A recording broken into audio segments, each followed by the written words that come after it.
360. Um giro entre o agro, a cidade e o futuro.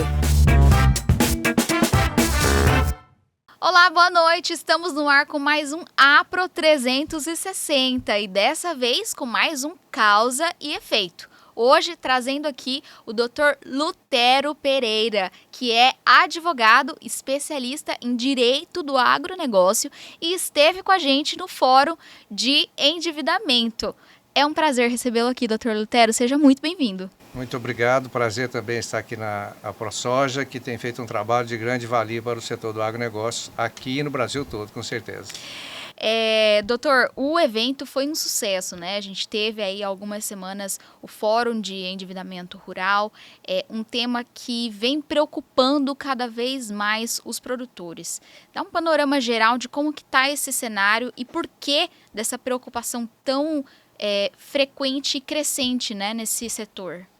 Bem, o agronegócio ele está sofrendo um mal que não é deste momento, mas de alguns anos, de um endividamento crescente, perigoso, comprometedor da atividade, do patrimônio particular dos produtores. Esse comprometimento ele tem sido assim muito agressivo ao patrimônio e também isso tem um efeito emocional muito grande na pessoa do devedor. Esse é um problema muito sério. A despeito de, como advogado, eu trato de questões legais. Mas, às vezes, até como psicólogo, advogado tem um pouco de alguma coisa também, você começa a observar o estado depressivo que se entende possível em face do endividamento. E, nesse momento, ele tem dois problemas, o produtor rural. O endividamento que o atormenta e a queda do seu emocional. E exatamente nesse momento em que ele se encontra hoje, e que ele não pode tomar muitas decisões sem uma boa assessoria. Por quê? Porque o fator emocional mexe com ele nesse processo depressivo, aí ele diminui a estima pela propriedade. Diminuindo a estima pela propriedade, ele vende ou a qualquer preço ou sob qualquer condição, ou o que é pior ainda, ele faz a chamada famosa dação em pagamento, que dá a propriedade para pagar a dívida. E quando ele sarar do emocional, amanhã, depois da manhã, ele vai ver que não foi uma decisão muito boa. Então, esse momento ele precisa estar um pouco mais estabilizado para poder decidir melhor e também juridicamente bem assistido. E isso é uma realidade não só aqui do estado de Mato Grosso, do Rio Grande do Sul, que, enfim, as situações climáticas também agravaram muito isso, né? Mas do Brasil todo. Onde o agronegócio lançou suas raízes, ali tem um problema hoje. Ou seja, no Brasil todo, norte a sul, leste a oeste. E é interessante observar que é um problema que o produtor não é o causador do problema dele. Tá? Então, vamos dizer, na linguagem jurídica, ele não tem culpa do endividamento, porque o endividamento foi forçado. Ele foi tirado a fórceps pelas circunstâncias de mercado, produção, ou circunstâncias de clima, problema de frustração de safra. E um outro adicional, problema de contratos feitos com vários negociadores do agro, cujas cláusulas nem todas padecem de boa legalidade. Então, você observa isso, o produtor está pressionado por três forças contrárias a ele. As cláusulas ilegais de muitos contratos, mercado, tanto de venda de commodities como de compra de insumos, e o problema de frustração de safra, que é decorrente de problema de clima. Quando ele já está nessa situação, doutor, o que ele pode... Qual que é o cenário ideal que ele tem que fazer, né? Ele tem que renegociar a dívida, repactuar a dívida, qual que é a diferença de uma coisa para outra, qual que é a atitude que deve ser feita? A atitude que deve ser feita, primeiro, é não tomar nenhuma atitude. Tá? Antes de consultar alguém da sua confiança. Esse alguém da sua confiança deve ser o seu agrônomo, o seu contador e também o seu advogado. Vamos lembrar aqui o seguinte, dívida é uma relação jurídica. É uma relação jurídica. É contrato, é cédula, é documento. Isso é a relação jurídica. Quem entende de relação jurídica é o profissional da área do direito. Então, o produtor rural, para ir tentar solucionar o seu problema, que é um problema jurídico, embora seja econômico, de origem econômica, vai ser um problema jurídico. Ele tem que ver as cláusulas do contrato novo, do contrato antigo, para ver o que ele pode exigir da outra parte. Nesse aspecto, ele precisa estar bem assessorado. E o advogado ou a sua associação de classe, no caso a ProSoja, tem que estar habilitada e qualificada para dar a orientação jurídica necessária pelo seguinte, Fernando. Eu já vi na história, né, recente e mais antiga. As negociações feitas só com a vontade de resolver, não resolvem. Olha aí. Ou seja, você pode trazer alívio, mas não traz solução. O que é essa negociação que traz alívio e não traz solução? Você pega e prorroga tudo para o ano que vem. Traz um alívio momentâneo. Mas o Aí ano que vem chega o ano que chega. vem. E o ano que vem vai chegar com uma rapidez enorme. E quando chegar, o que vai acontecer? Vai ter um problema maior, porque se ele assinou algum documento, que é uma relação jurídica, volto a dizer, sem uma assessoria do seu advogado de confiança, ele pode ter piorado a sua relação jurídica com o credor. Então, não vamos buscar alívio sem buscar solução. E para ter alívio e ter a solução, orientação jurídica segura e permanente. Qual que é a diferença, doutor Lutero, de alongar uma dívida e repactuar ela? Seguinte, se a gente for pensar juridicamente, faticamente, dificilmente vai ter uma diferença muito significativa, né? Normalmente, a linguagem que o manual de crédito rural, que é o que o produtor vai precisar saber para discutir sua dívida, fala em repactuar ou em reprogramar o calendário de pagamento. Aí, na linguagem do dia a dia, se tornou alongamento de dívida, né? Quer dizer, se eu modifico o cronograma de pagamento, eu estou alongando a dívida para ser paga a tempo mais distante.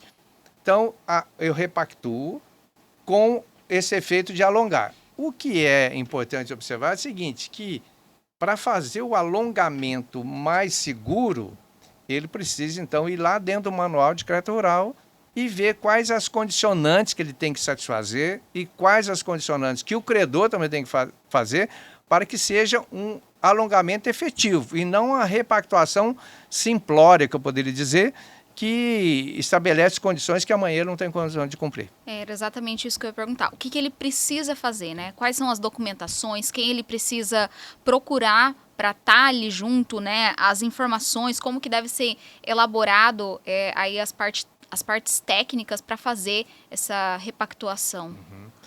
Então vamos pensar aqui. Ele tem uma dívida de crédito rural que a grande parte tem, é isso aí, né? No crédito rural, existe um princípio da lei do crédito rural que o produtor rural tem direito de pagar a dívida segundo a receita que ele obtém da atividade rural, tá? Não de outras atividades que ele porventura tenha.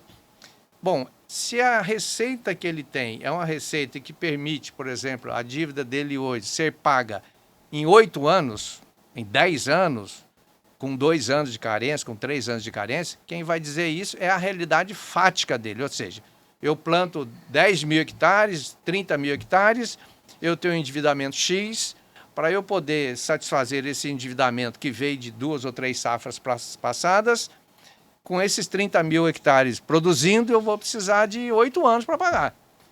Então, quem vai direcionar é o laudo agronômico, tá? Então, ele vai ter um agrônomo que vai elaborar um laudo chamado de capacidade de pagamento. E esse laudo também vai dizer por que ele teve a perda da receita. Eu perdi receita em função de seca, chuva, qualquer evento adverso dessa natureza, né? Então, nesse sentido, esse laudo tem que fazer a programação da receita estimada para os anos subsequentes. E com essa informação, ele pode ir ao agente financeiro e dizer, olha, como a lei do crédito rural diz que eu tenho que pagar de acordo com o que eu produzo, eu produzirei tanto, que está aqui meu laudo agronômico, então eu preciso de X anos para fazer o pagamento, né? E o banco, se disser, não, eu te dou metade do tempo. Metade do tempo, ele vai ter inadimplemento na metade do tempo. Então, não é um alongamento que a lei protege, né? E quando for elaborar o laudo agronômico, volta a trazer, a despertar a importância de consultar o advogado. Por quê? Porque o documento que vai ser produzido pelo agrônomo é um documento que tem efeitos no mundo jurídico, como prova do direito do devedor ou como prova contrária a ele, dependendo do que vai escrever. Uhum. Então, é importante que esse agrônomo, ao elaborar o laudo, fale também com o advogado do produtor para saber o que deve ser escrito e, mais importante, o que não deve. Porque tem coisa que não deve ser escrita, tem coisas que deve ser. Quem vai dizer o que deve e o que não deve é o advogado, que vai saber, olha, isso aqui tem efeito lá na frente, se porventura eu tiver que buscar a proteção judicial, isso aqui pode ser lido contra o meu cliente. Então, os dois profissionais são importantes. Doutor, e repactuar essa dívida exige aí novas garantias? O que o produtor tem que ficar atento nessas novas condições, né, na hora dessa repactuação?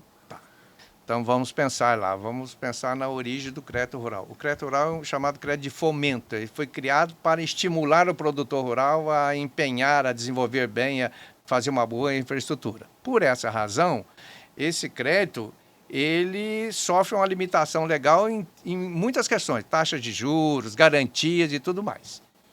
Exatamente nesse momento em que o produtor está com a frustração na sua safra, ele está no momento mais difícil da sua existência profissional. Né? Ele tem a dívida, não tem a receita. Bom, então veio a norma do crédito rural, chamado Manual de Crédito Rural, e já estabeleceu isso há muito tempo, dizendo o seguinte, olha, o produtor tem o direito de alongar, é um direito dele, subjetivo dele. E se ele preenche os requisitos, é um dever da instituição financeira alongar. Tá? Então, de um lado, dever, obrigação, do outro lado, direito. E aí o manual diz, dizendo o seguinte, para proteger o produtor rural, o banco não pode exigir novas garantias no contrato. Primeira coisa. Ou seja, ele não pode onerar mais o produtor, o patrimônio dele, justamente no momento que ele está com dificuldade extrema. Tá? Esse é um ponto. O outro ponto é o seguinte, a norma diz que o banco não pode cobrar, nem exigir nada, nem cobrar novas taxas de juros diferente daquelas taxas de juros que já estão pactuadas lá no contrato original que não foi cumprido. Olha só. Então, você percebe o seguinte, a filosofia da norma é de proteção à parte mais frágil da relação negocial, que é o devedor. Porque o credor é a parte mais forte. Então, como o credor é a parte mais forte, se a norma não estabelecesse algumas condições, o credor dizendo, olha, eu só faço nessas condições. E eu estou na situação mais privilegiada, se você não quiser, não vai ter, melhor. E não é bem assim que funciona, né? Não é bem assim que funciona. Então, nesse caso, vem a norma e diz, olha, os caminhos são estes, os limites e o procedimento. Aí sim, a norma está cumprindo sua filosofia, que é dar ao setor o apoio que ele precisa nesse momento mais de dificuldade que ele está vivendo, para ele continuar, até disse na palestra, no evento, né? Continuar para o bem de todos nós. E no meio dessa renegociação, tem alguma cláusula em específica ou algumas que o produtor precisa ter mais atenção para evitar problemas lá no futuro? Algumas cláusulas que o banco, porventura, vamos dizer, toda e qualquer cláusula que o banco vai exigir do produtor rural, ela tem que ter um amparo ou na lei do crédito rural ou no manual de crédito rural. Tudo que foge desses limites, a gente, no direito, chama de cláusula ilegal. Tá? Como cláusula ilegal, ela não tem força contra o devedor. Então, vamos imaginar o seguinte, que o produtor está conseguindo negociar com o banco administrativamente, amistosamente, diretamente ali na agência. Aí o banco apresenta, o credor apresenta um contrato com muitas cláusulas lá. Ele tem duas alternativas do devedor. Se o prazo dado convém a ele e também a forma de pagar, se ele quiser assinar nesse sistema, ele pode assinar e revisionar a cláusula depois. Se ele não quer assinar, ele vai fazer as exigências legais. Ó, esta cláusula aqui não tem amparo na lei. Se o credor resistir, então o produtor tem o direito, mais ainda assegurado, de buscar no judiciário uma redação de cláusula que o judiciário vai mandar, que observe tais e tais requisitos da lei. Então, neste sentido, é melhor que ele seja zeloso de não necessariamente assinar ou revisionar, mas desde que ele faça uma consulta ao seu advogado e diga, olha, essa condição é reversível no judiciário? Porque existe no mundo do direito uma cláusula, o que se assinou é lei entre as partes. Não é bem assim no direito do agronegócio ou no mundo do crédito rural. Não é porque eu assinei com um credor lá um tipo de cláusula que eu me obrigo àquela cláusula. Se ela não tem proteção da lei, mesmo que eu tenha assinado, ela pode ser revisada. Entendeu? Doutor, e em relação à taxa de juros que é oferecida nessa renegociação, como que o produtor vai avaliar se essa taxa é justa, é compatível? Bom, vamos pensar o seguinte, a taxa de juros no crédito rural, ela só pode ser contratada se o Conselho Monetário Nacional autorizou expressamente. Ou seja, o que quer dizer? Se o Conselho Monetário Nacional baixou uma resolução dizendo, olha, as taxas de juros para tais e tais operações de crédito custeio agrícola, por exemplo, ou custeio pecuário, investimento agrícola, investimento pecuário ou coisa parecida, ou custeio pecuário, a taxa pode ser contratada a 8% ao ano. Tá? Se o Conselho Monetário não autorizou, indicando o índice expressamente, o banco não pode, ele não está autorizado a contratar, superior ao que foi autorizado.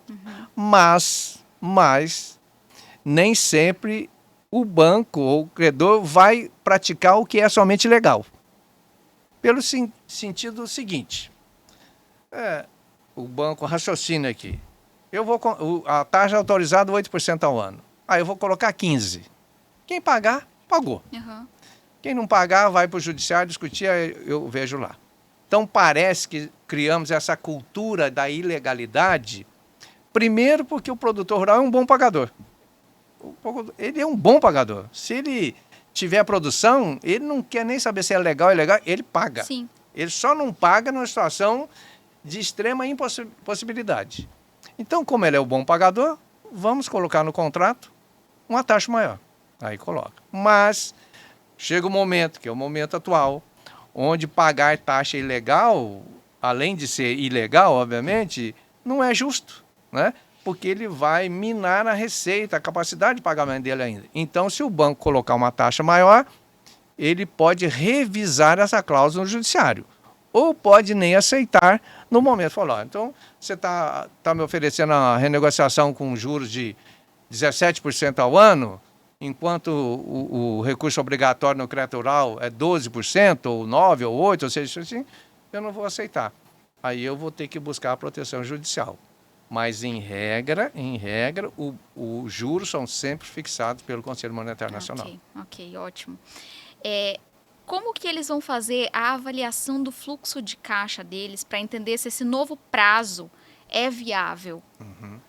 Bom, primeiramente, o produtor mesmo vai apresentar a sua capacidade fazendo com um profissional da área, né, que é o caso do agrônomo, fazendo um cálculo normal, como se fosse obter um financiamento, né? Às vezes, para obter um financiamento grande, maior, ele faz um projeto de financiamento, né? Aí no projeto está lá, eu preciso de tantos milhões, fazer isso, comprar tal, e até a colheita. Bom, o princípio é o mesmo. O agrônomo faz o mensuramento da capacidade de pagar. Acontece que, como agente financeiro, ele vai avaliar se esses fundamentos procedem, né? Que ele tem o dever de fazer isso, até a possibilidade de fazer, porque a norma do crédito rural vai dizer se o agente vai ter que avaliar se o produtor tem necessidade real da prorrogação, necessidade decorrendo do quê? Perda da capacidade temporária de pagar. E se ele tem capacidade de pagar. Então, o agente financeiro que atua no crédito rural, ele tem também internamente o que a norma chama de assessoramento técnico a nível de carteira. Esse assessoramento sabe medir também e atestar, ratificar ou contestar o que o produtor apresentou no laudo. Aí o agente financeiro pode dizer, olha, essa capacidade que você diz que tem de pagar não procede, porque sua área é menor, produtividade que você pôs é muito grande, mercado está dessa forma e assim por diante. Então, o produtor faz um laudo idoneamente bem respaldado, o agente financeiro recebe e faz o estudo de verificação. Só que é o seguinte, para o agente financeiro dizer não, ou dizer que não procede aquela afirmativa, ele não pode só dizer não procede, ele tem que ter fundamento.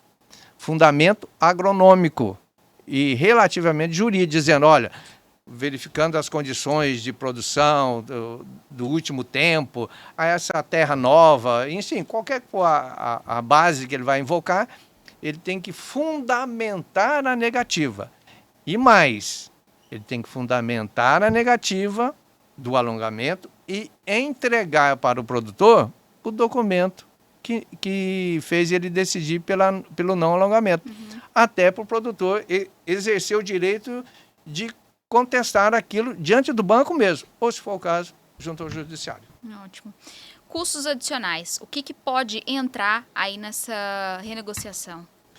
Nenhum custo além daquele custo que é próprio do crédito rural. Vamos pensar aqui. O crédito rural é um crédito tão interessante que quando ele foi criado em 65, olha, ele tem 60 anos praticamente de existência, a lei já disse quais seriam os custos próprios da operação de crédito rural. Então vamos pensar lá, custos financeiros, juros, taxa de fiscalização, seguro, entendeu? Que foi autorizado a debitar, Proagro, naqueles casos, aquelas autorizações, alguma vistoria frustrada por culpa do devedor, e coisas menores, tá? O maior custo do crédito rural, na verdade, então, é a correção monetária, que nem considera isso, porque é a atualização da moeda, são os custos financeiros, os juros que ele pode contratar. Para além disto, ele não pode pegar mais nada de outra coisa que ele queira, o credor queira, embutir no saldo devedor para poder alongar aquele saldo devedor. Ele não pode, porque a natureza jurídica daquele crédito não permite isso. É um crédito assim tão direcionado, é tão patrulhado pela lei, que o credor não pode fazer para mais. Por exemplo, o produtor também não pode pegar crédito maior do que a quantidade de dinheiro, a quantia de dinheiro que ele precisa para poder custear a lavoura. Porque o crédito é no limite da necessidade. Sim. Custeio oportuno e adequado, que diz a lei. Então, como o produtor não pode pegar mais, o agente financeiro também não pode pôr mais ali para poder receber. Sob pena de ele estar infringindo norma básica do crédito rural e fazendo uso do crédito rural para enriquecer-se. E observe isto. Quando a gente vai em outras operações bancárias do sistema financeiro, nenhuma lei diz que taxa de juros que ele precisa cobrar e não diz que limitação que ele tem. Pode cobrar a taxa que ele quiser. Então, cartão especial, crédito pessoal, seja o que for. Lá, o agente financeiro é senhor e soberano. Quando vem no crédito rural, não é.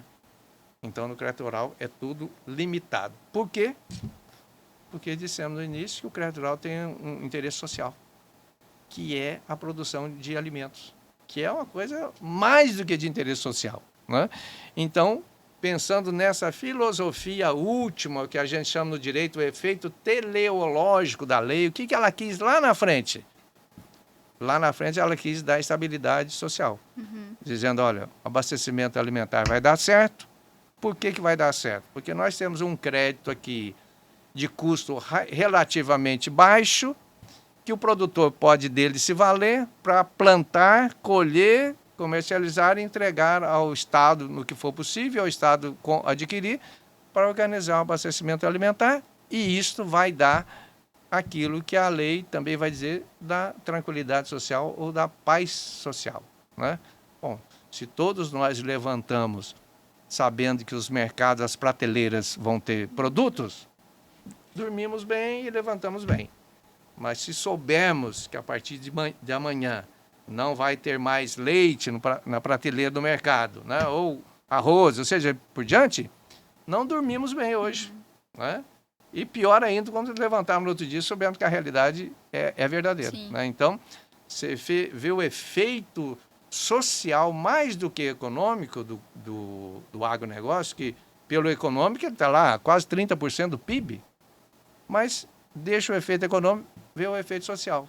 Aí então você fica impressionado de ver que a atividade, ela realmente tem que ser estimada pelo Estado como um todo, o Estado, Federação, e o produtor rural devidamente apoiado. Doutor, como que os produtores não caem, né? Como eles evitam cair em armadilhas em relação a esse alongamento aí? A gente já falou sobre a importância de ter esses 3 profissionais presentes sempre com o produtor, mas o que mais pode ser feito para não cair nas armadilhas? Bom, em momentos de crise, tem muita gente vendendo milagre, mas não entrega. Né? Vender milagre, muita gente vende, mas não entregar o resultado do milagre, ninguém entrega. Né? A primeira coisa que ele precisa, o produtor estar alerta, é esse momento de possível sedução, onde mensageiros, os mais diversos, transeuntes passando por alguns lugares, né, ficam semeando a ideia de que o produtor deve 10 milhões, mas que se fizer uma ação tal, ele não vai pagar os 10, ainda vai ter direito a receber 2. Quer dizer, é um tipo sedutor de mensagem. Né? Mas a sedução nesse nível, ela precisa ser resistida pelo produtor. Porque ele sabe, se ele tiver um pouquinho de perspicácia, que isso não é possível. Sim. Então, a primeira questão é a seguinte: não tem esse nível de possibilidade extrema de solução. Né? Esse é o primeiro ponto. Segundo ponto é o seguinte: na relação dele com o credor, aquela ideia seguinte: olha, você amortiza tanto agora que amanhã nós vamos fazer e depois da manhã vamos fazer um crédito novo. Normalmente não dá certo, entendeu? Então é melhor o seguinte: eu vou amortizar concomitantemente, ou seja, na hora que você me liberar, tal.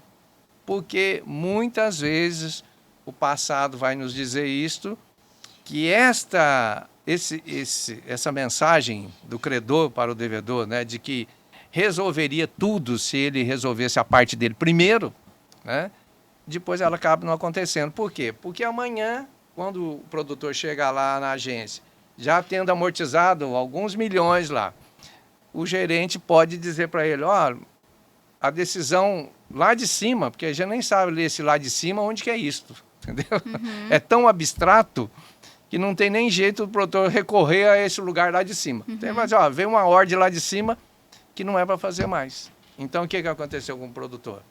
Ele ficou sem o caixa, né? Então comprometeu, ficou com a dívida do mesmo jeito e não tem como apelar de outra forma para reverter aquilo que ele dispôs. Então, fazer um recolhimento prévio para depois fazer isso, para depois fazer aquilo, eu acho que deveria pensar 2 vezes. E se ele pensar 2 vezes, ele não faz. Uhum. É melhor cautela. É isso que o senhor falou, né? De ter calma, de não tomar nenhuma atitude nesse momento, sentar com esses profissionais e realmente entender o que vai ser feito a partir daí, né? Uhum. E confiar nesses profissionais também, né? Faça uma boa seleção do seu profissional, né? Sempre lembrando que quando uma pessoa está com um problema no coração, ele não procura o cardiologista mais barato. Uhum. Ele procura o melhor cardiologista, porque é o coração dele. Né? Fosse um dedo, uma coisa que tem 10 ou 20, dependendo da soma, ele poderia pegar qualquer um, mas mesmo assim seria ruim. Mas quando está de coração, ele não procura o mais barato. Né? No ambiente do agronegócio, no ambiente da propriedade, a fazenda é o coração dele. Então, se ele tiver um problema jurídico que está na iminência ou está comprometendo aquele patrimônio, ele não deve procurar o advogado barato, porque pode ser que isso aí faça ele perder o coração econômico dele, que é a propriedade. Então, a despeito de um custo maior, selecione um advogado, primeiro pelo seu histórico, né? E às vezes o valor também ajuda a dizer se o profissional é ou não razoavelmente bom. Não é tudo, né? Não é tudo, não é porque ele cobra caro que ele seja necessariamente bom. Mas é um indicativo. Procure também saber da sua associação se pode te ajudar a indicar alguém, que a associação tem uma importância muito grande no caso da ProSoja, né? Que sabe bem, é uma entidade séria, né? Que faz o produtor ir adiante e o produtor faz bem em confiar nela, né? Então, talvez, dentro do jurídico dela, o que ela disser, é melhor não economizar muito com o profissional, né? Se puder equilibrar as duas coisas, é melhor. Mas, se quiser fazer a opção pela economia, pode ser que fique caro. E a informação nesse momento também é muito importante, né? O fórum aconteceu aí, a gente contou com mais de 400 produtores presentes no evento, autoridades também, e diversas palestras que trouxeram exatamente informação para o produtor rural, né? Olha, informação é tudo, né? Você saber, principalmente na área do direito, você saber do seu direito, ele tem um efeito positivo muito grande, porque a ignorância nunca foi uma arma boa de combate, né? Lutar com ignorância é lutar desarmado. Lutar com preparação, com conhecimento, é lutar bem armado, né? Então, essa orientação que o Congresso trouxe em vários níveis, eu assisti muitas palestras lá, eu que estou na área aprendi tanta coisa mudou na minha maneira de pensar, acrescentando informações valiosíssimas, né, para o profissional do direito, que tem que pensar para além dos limites do direito, né, que o profissional do direito ele é multidisciplinar. Tem que saber um pouco de antropologia, de economia, de sociologia. Psicologia, como já falou, né? Exatamente. A psicologia para ajudar esses momentos, né? Então, quando o produtor também ele tem essa informação, vamos fazer uma analogia aqui, Fernanda. Quando ele soube da questão da tecnologia, revolucionou a vida do produtor, né? Até então, a produtividade dele, vamos dizer, era X. E bastou ele ter o conhecimento da tecnologia. Dobrou, né? Dobrou. Triplicou, sim. Então, o que foi? Conhecimento, né? Ele saiu daquele estado assim, de quase incivilizado, né? Passou por um estado de progresso incrível, né? Então, nos outros ambientes também, né, o conhecimento dessa informação oportuna chegando para ele, olha, não precisa assinar isso, tenha esse cuidado, né? Não fique trocando correspondência exageradamente com quem quer que seja, né? Principalmente agora nesse mundo virtual. Cuidar com os golpes aí, né, doutor? Cuidar com o golpe, que ao que você menos espera, alguém te levou a um estado de complicação, né? E isso é uma coisa assim, tem se multiplicado de forma absurda, né? É incrível pensar isso, mas o golpe vem quando você não está em estado de vigilância, né? Aí dá efeito, né? O ladrão faz isso, né? Você está descontraído e vem, você não reage. E uma outra coisa também é o uso do WhatsApp, tá? Principalmente do WhatsApp agora, que é o uso mais frequente e já ganhou do e-mail faz tempo, né? O que acontece? O credor, o devedor querendo trocar informações com o credor, ele não tem dificuldade de ficar mandando uma mensagem. Vamos pensar isso. Um WhatsApp é um documento que você está gerando, uma confissão que você está fazendo espontaneamente. E precisa ter muito cuidado, que amanhã você, porventura, o produtor tiver que fazer uma demanda, o credor vai printar lá o WhatsApp, ó, você já falou isso em tal data, entendeu? Então, cuidado, não se anime tanto nessas trocas de correspondência. E tanto é fato que escrever no WhatsApp é perigoso, porque que os credores dificilmente escrevem para o devedor.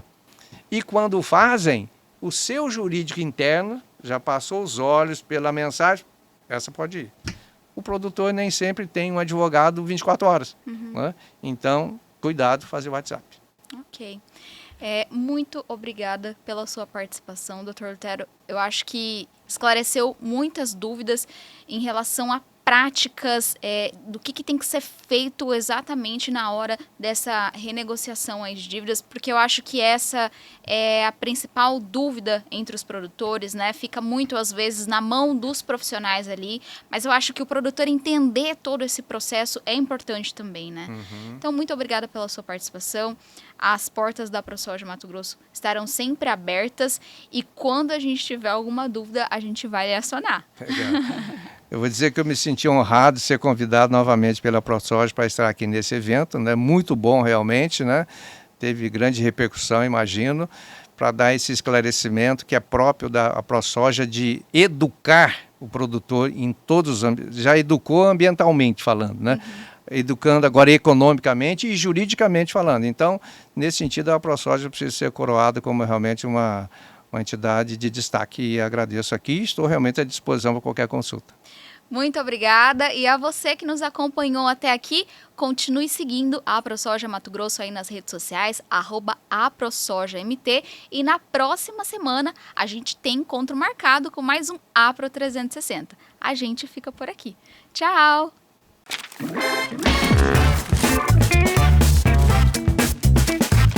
Apro 360, um giro entre o agro, a cidade e o futuro.